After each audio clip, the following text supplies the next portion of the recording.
Welcome to our channel. Today we how to install Trello email to board for quick task capture, beginner guide step by step clearly.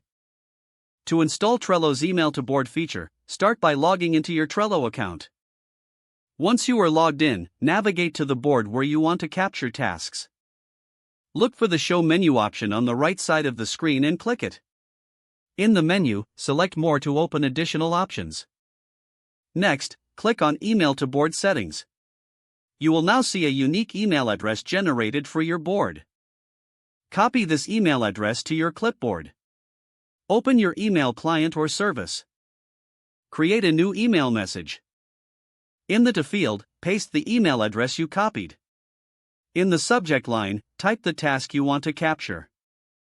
In the body of the email, provide any additional details or notes related to the task. If you want to assign members to the task, use the formatted username in the email body.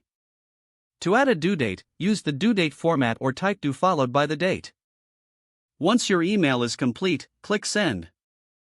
Return to your Trello board and refresh the page to see your new task.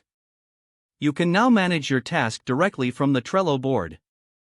This method allows you to quickly capture tasks on the go. Repeat these steps for future tasks as needed.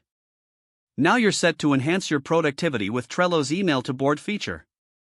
If the page does not load, refresh the browser or try again in a private or incognito window. Make sure you are using the correct email address, then retype it carefully to avoid small typos. If your password is not accepted, use the reset option and create a new strong password you can remember.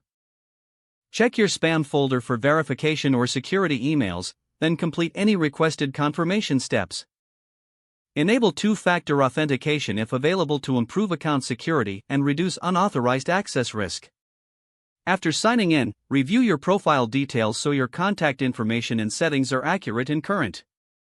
If you see an error message, note it down and try again after restarting your device and internet connection.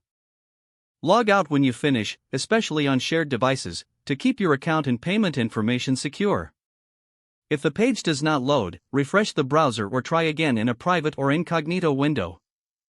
Don't forget to like this video and subscribe to our channel for more step-by-step tech guides.